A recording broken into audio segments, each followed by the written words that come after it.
Hello, everyone. Welcome back to the Veterans Resiliency Holistic Clinic. I hope you've been well over the last few weeks and over the last year or so. And I hope that you were able to get your vaccinations. I hope you and your family are safe and taking care of yourself and really practicing self-compassion, which is what we talked about in the last session or two. So I'm going to follow up with the use of the breath and the use of core muscles for good alignment during our yoga practice. And this has been a nice tandem with Deborah, who shared with us some wonderful calming breathing practices. I'm going to use not only alignment for an physical activation of the core, but I'm also going to use the breath, and most notably breath sounds. So if you need to understand more clearly exactly what the core muscles are and where they are, one or two of these techniques can help you do that. And conversely, if you need some help figuring out how to relax those core muscles, there's also a sound that can help you do that.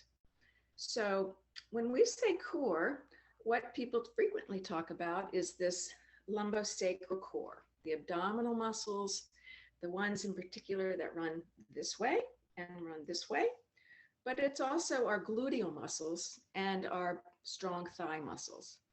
But I also like to talk about the upper core, and the upper core is also important for good postural support. And those are the muscles in the upper back and the muscles between your shoulder blades. So when we use these core muscles correctly and we use our breath correctly, we can ideally use the proper alignment for our asanas, for our movements, but also it can help to decrease some pain. So I'm going to be encouraging you today to be aware of the sensations that you're feeling with the various breathing techniques, how your pain, if you have pain, how your sensation changes, and whether you feel a greater sense of stability or not, because they're very subtle. And sometimes if you practice these sounds, maybe on your own, later on, you wouldn't have to use those same sounds in a group class, for example, because you will be able to identify the sensation, because these sounds will highlight or emphasize the sensations in your body of relaxation and contraction. So both of those components of muscle function are important for pain-free mobility and safe mobility. So as we did earlier, let's go ahead and just put one hand on the belly and one hand on the chest or over the heart. And without trying to do anything, let's just go ahead and breathe. And we're going to breathe in through the nose, which is our filtering system, and breathe out.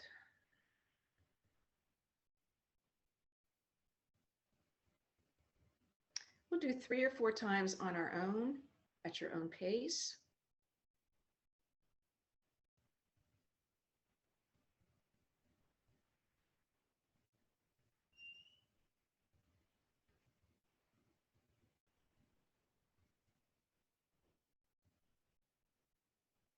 And exhale. Maybe you're feeling or hearing that slight hum that Deborah was talking about, that ocean sounding breath.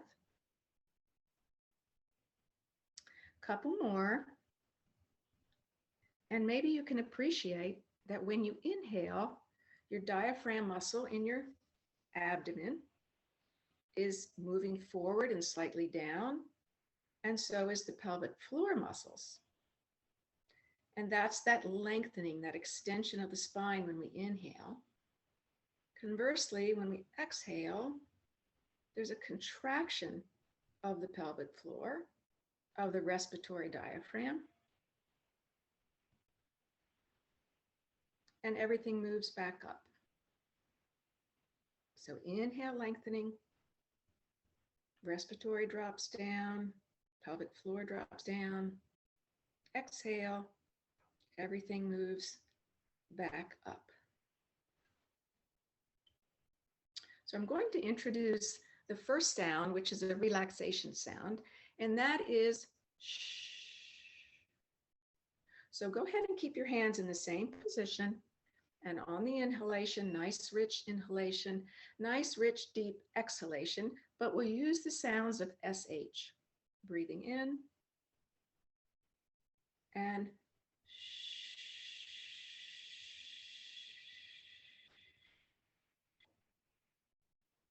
and again, breathing in, exhale.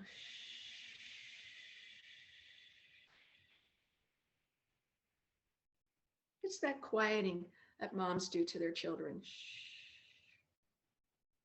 So that's a way, even though there's the movements and the muscles are happening, it's not an activation, it's a relaxation pattern. And you'll feel that even more when we do our asanas, especially lying on our back. So the second sound that we're going to use is more of an activation. This is a way to create additional stability, additional support, and it might help you find your core muscles if you're not quite sure what that is. So let's take a breath in. And this time on the exhalation, we're going to do a hiss.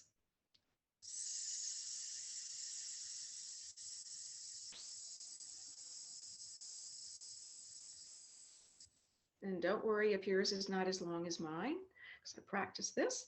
Try that a couple times on your own. Breathing in, exhale, and hiss. And can you feel the tension in your abdominals? Can you feel the navel start to pull in and maybe pull up? That's the pelvic floor lifting, respiratory diaphragm lifting. And let's do that one more time. Breathing in. And exhale, hiss.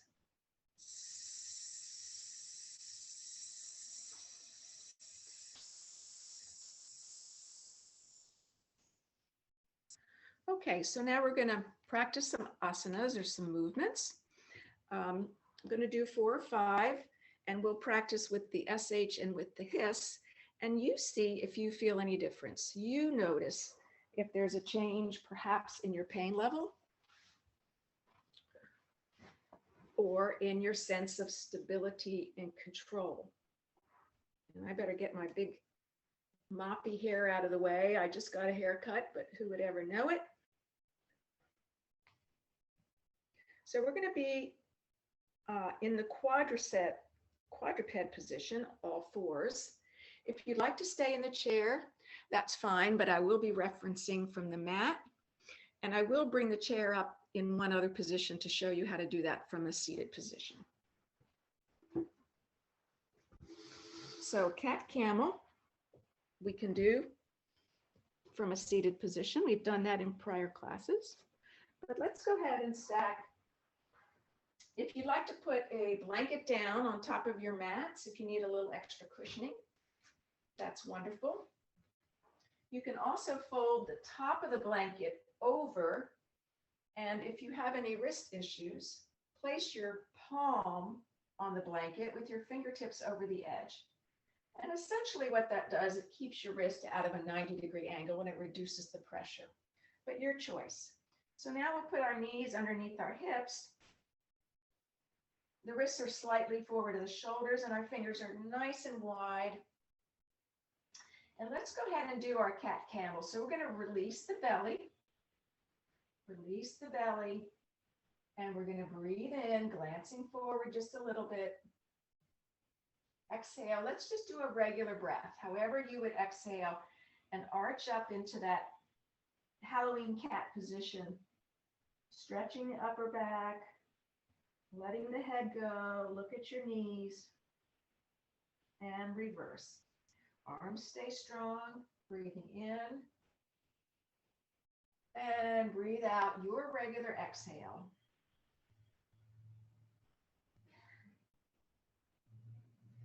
Breathing in.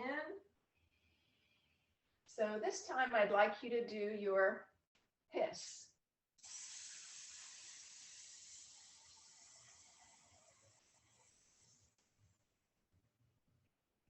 times on your own.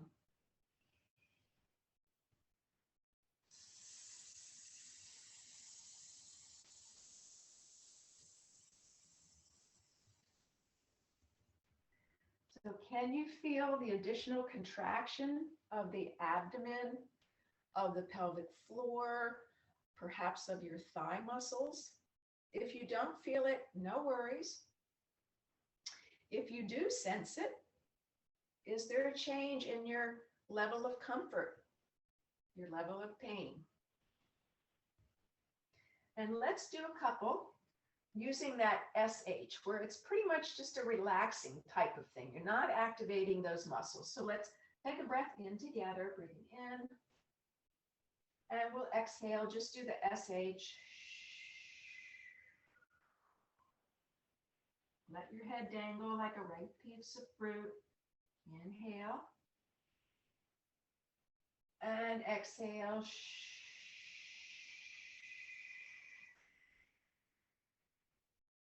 And one more time.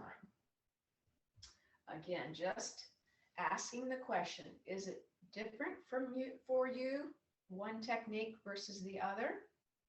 Which feels better? Which feels more supportive? Okay, and now we're going to stop in what's called tabletop, same position.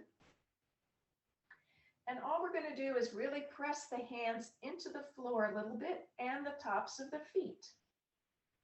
And can you notice the extra activation in your core muscles?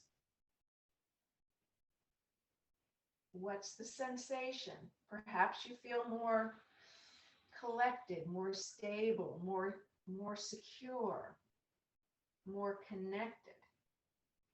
And if you'd like, lift the knees up just an inch or two off the floor. And come on down. If you're not comfortable doing it with your feet extended, curl the toes under, like we would do in a down dog. Exhale, pull the navel to the spine. Let's do that hiss and raise the knees up.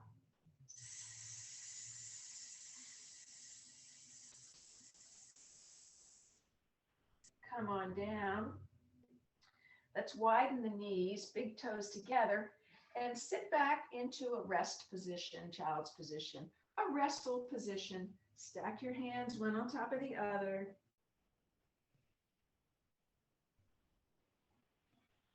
And let's find that ocean sounding breath. Deep, full inhale. Deep, full exhale.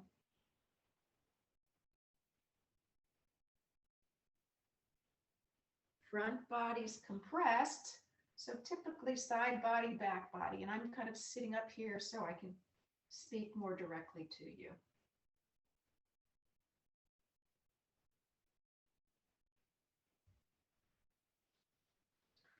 Okay, let's come back to our quadruped position.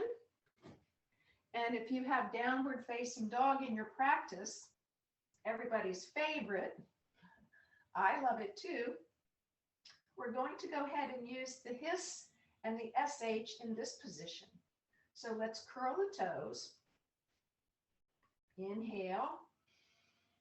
Exhale as we hiss. Push your hips back. Keep the elbows straight. Knees are going to stay bent. So you're really straightening the spine, straightening the arms. And do that hissing motion, or hissing sound rather.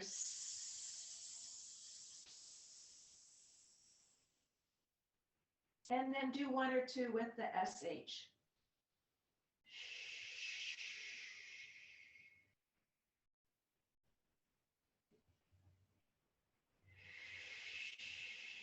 Come back to all fours. And gently sit back into child's pose, rest pose. Stack your hands and relax.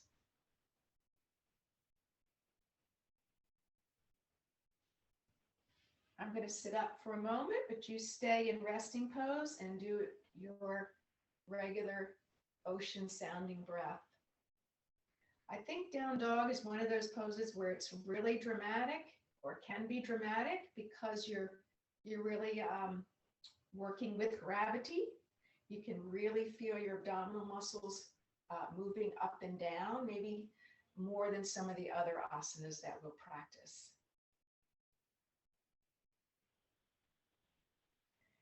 Especially on the hips, if you have back pain, SI joint pain, hip pain, this can really help to strengthen that diaphragm muscle, which acts as a stabilizer sometimes. Okay, let's go back one more time to all fours. And now we're gonna change our focus to our upper core, those muscles between the shoulder blades. So I really like this for folks, typically women, 80% women, have osteoporosis. 80% of the people with osteoporosis are women. And also this is recommended for people with osteopenia. So this is one of the things I would do with my physical therapy patients. I practiced for 30 some years and retired a couple years ago. But this can be very, very important. So now as we shift back, we keep our hands connected to the earth. And you're going to just sit back slightly, keep the gaze between your thumbs. So now what's the sensation in this position? You're not rounding the spine, which is not particularly healthy with osteoporosis. And now I'd like you to do three things with your palms. Press into the floor. Press your hands away. They're not moving. You're just pressing it into the floor. These are called isometric contractions. And then pull your hands towards you as if you're going to slide them out back. So what's the sensation here? Can you feel the activation of your upper core muscles, shoulder, back of the shoulder, shoulder girdle, and upper back muscles? So when you're doing some of your asanas with your hands on the mat, try to engage those muscles in that way. So let's, one more time, let's relax the head down into regular rest pose, stack the hands again.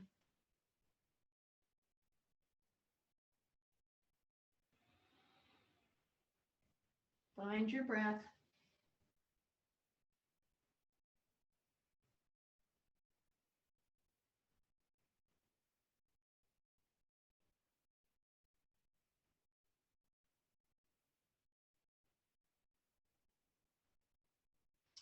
And let's come on up. We're going to change positions now. We're going to be on our back in bridge pose, one of my favorite positions of all time. Use it a lot in physical therapy, yoga therapy. Bridging can be so beneficial for strengthening of the core, of the hips, of the legs. In my opinion, I think people use it too much in yoga practice as a preparation for a full back bend. So it can be used for spinal extension, but if you stay out of the end range of motion and you stay down a little bit, it can be really used for stabilization and alignment and stability of the spine, not only the neck, but also upper back, lower back, and the legs. So let's go ahead and we're going to lie on our backs and the feet are flat.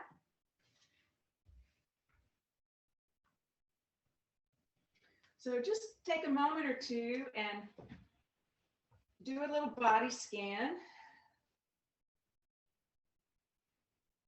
So is your back all the way flat against the floor, or is it really arched? You want to have your hips, your knees, and your feet kind of in a straight line for right now. Let the shoulders relax back And we'll tuck the chin just a little bit. Now let's just do a regular breath, inhalation, exhalation, the way you normally would. And exhale. Let's do the next inhalation with the hiss on the exhalation. If you'd like to put your hands on your belly and your chest, you can really feel it in this position. We'll do that a couple times. So inhale, exhale. That navel moves in and up.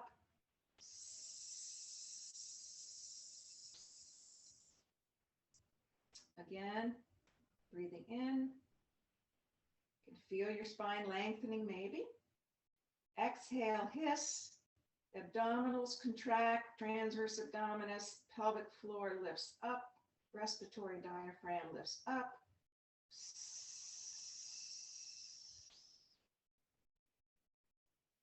So now we're going to do the actual bridging motion. So let's go ahead, take a breath in, breathe out, hiss. We're going to draw the navel to the spine, and we're going to raise the pelvis up. Again, not as high as you possibly can. So maybe you're in a straight line or even a little bit less.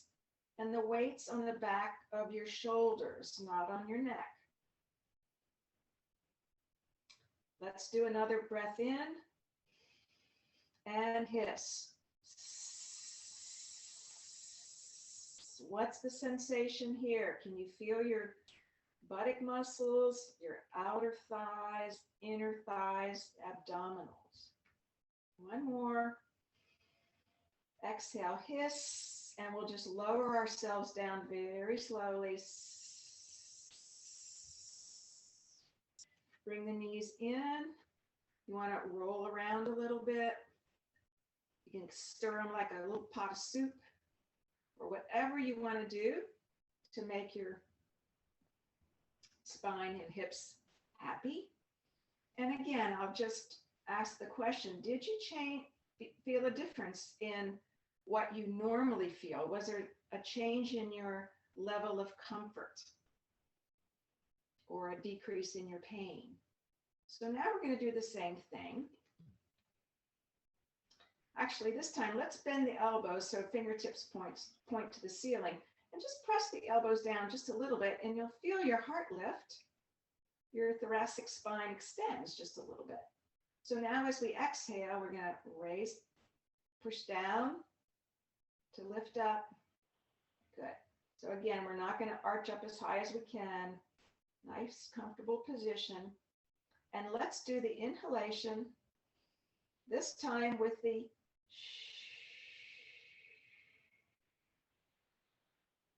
couple times like that. Which is your preference? Is there a difference for you?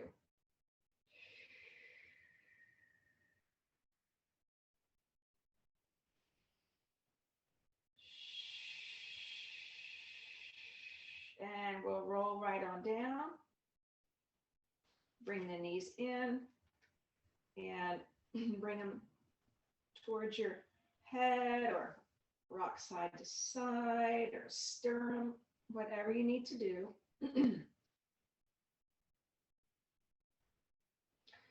So we've, we've activated those core muscles in bridge. So let's go ahead and stretch them out. So let's lengthen the legs, pull the toes to the nose, and really lengthen out. And we're going to take our arms up to the ceiling. Take a breath in. Exhale. If you like, bring your arms overhead. They don't have to reach the floor. If they do, that's fine, but the goal is not to reach the floor. Sometimes it's too much pressure in the shoulder. You could prop your hands up on your thumbs, for example, or just hold them off the floor to your position of comfort. So let's do that. Inhale, exhale with a shh.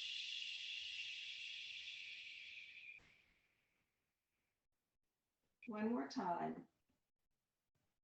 Inhale and exhale. And bring the knees in. You can stay on your back. I'm going to turn over and sit up just so we can communicate a little more easily.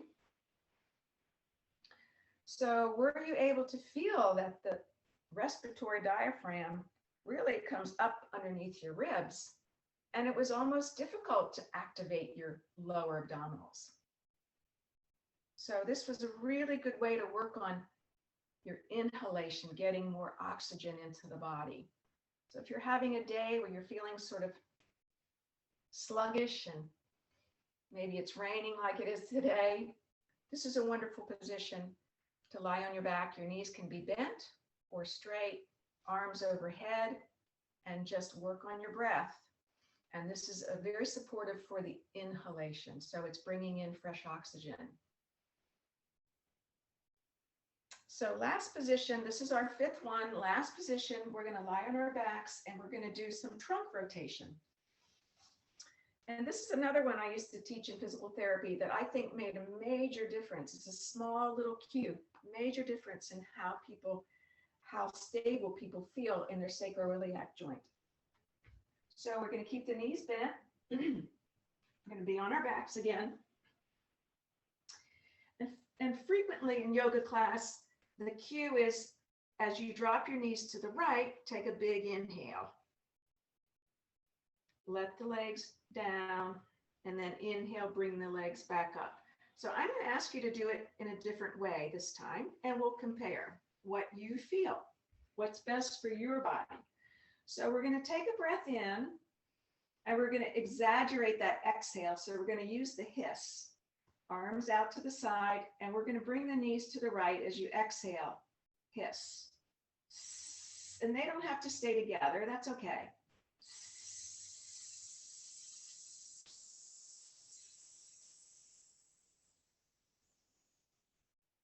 So let's relax. Take a couple of regular breaths as we're doing our trunk rotations.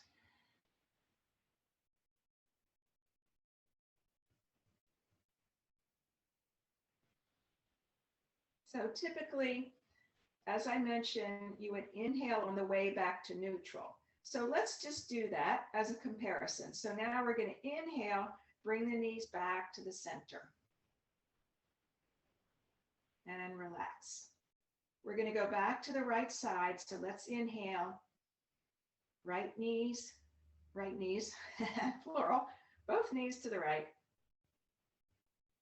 Relax for a moment. And here's the change. This time, we're going to inhale. We're going to do our hiss as we bring the knees back to center.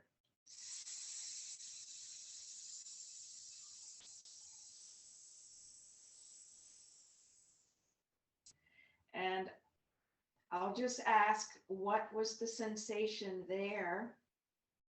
Did you feel more stability?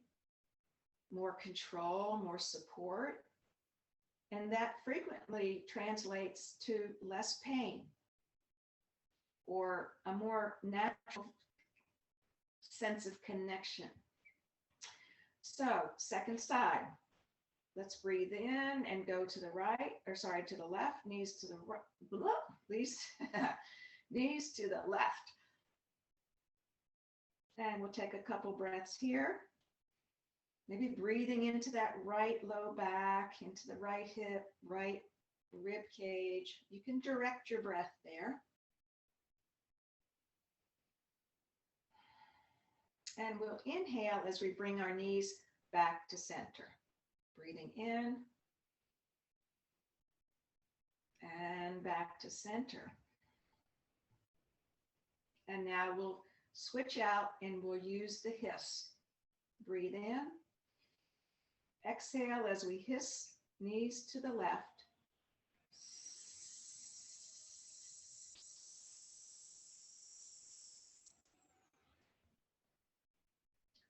1 or 2 regular breaths.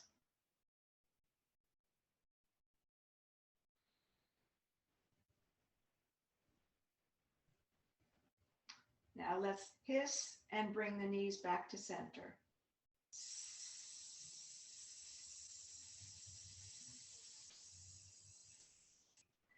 And we'll bring our knees into our chest again.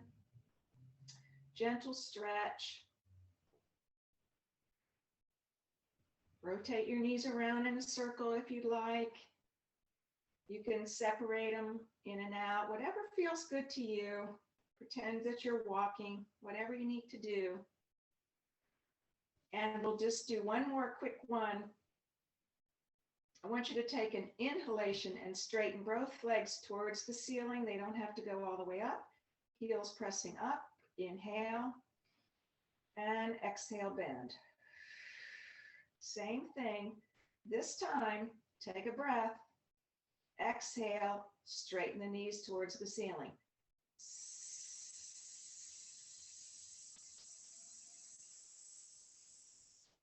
Inhale, coming down. So let's turn over to your favorite side. Doesn't matter. Take a breath or two. Let everything sort of stabilize, come back into your neutral alignment. And when you're ready, let's go ahead and push up to sit.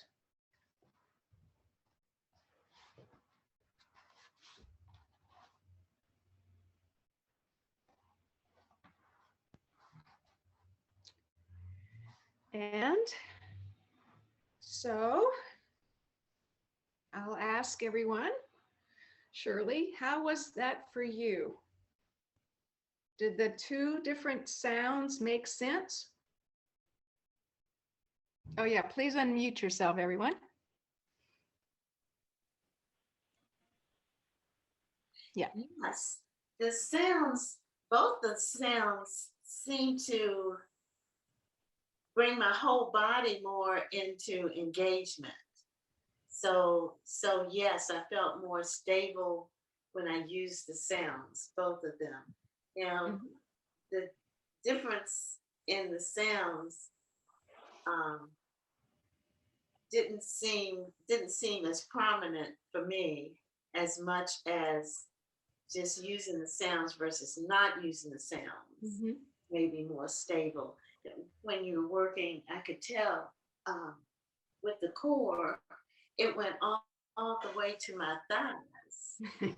So when we were on, It actually went down to your pinky toe too, but probably, but I could really feel it in my thighs when we were on in quadruped. Yeah. Yes. Yeah. So yeah, that was interesting. Did you have any alterations in your sense of discomfort? I don't know if you had pain or not, but if you did you notice any change in that way? For some folks, you know, it's pretty significant. So I hope you don't have pain, but it was just I don't have pain. Good. Yeah. Yeah. So I couldn't speak on that, just the stability, because I do need core work. I'm not as strong in my core as I would like to be. So, yes, good for the core. Deb, how about you? First of all, I feel so relaxed. And I really liked, you know, in the style of yoga that I teach, we work with the ocean sounding breath at the beginning, and we don't work with it while we're doing poses. So this was a wonderful exploration for me. And I loved, especially, I could feel differences between the two, between the sh and the s. And my body really liked the s. I could feel the core engaging. I could really feel it. And there was one pose that you guided us in, and I've forgotten which one, but I could feel release all the way down the front of the, you know, the whole pelvis down through the pelvic floor. Yeah. It Mhm. might have been the bridge, maybe it been the bridge pose, perhaps. It was. Yeah. I think so. And the other remarkable thing was I could feel my spine lengthening at the same time. Mhm. So I would really like to yeah, to continue working with that. Yeah, very valuable. Great. Karen?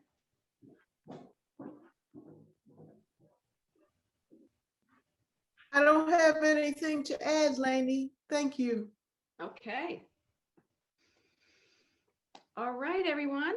Well, I guess this wraps it up. And it's always so good to see everybody. And we're coming down the home stretch. I get my second shot on Saturday. Yay. Yay. So far, That's so great. good. And yeah, it's always rejuvenating for me, refreshing to see all of you guys. So you're very special to me. So Thank you, Lainey. thank That you. was good.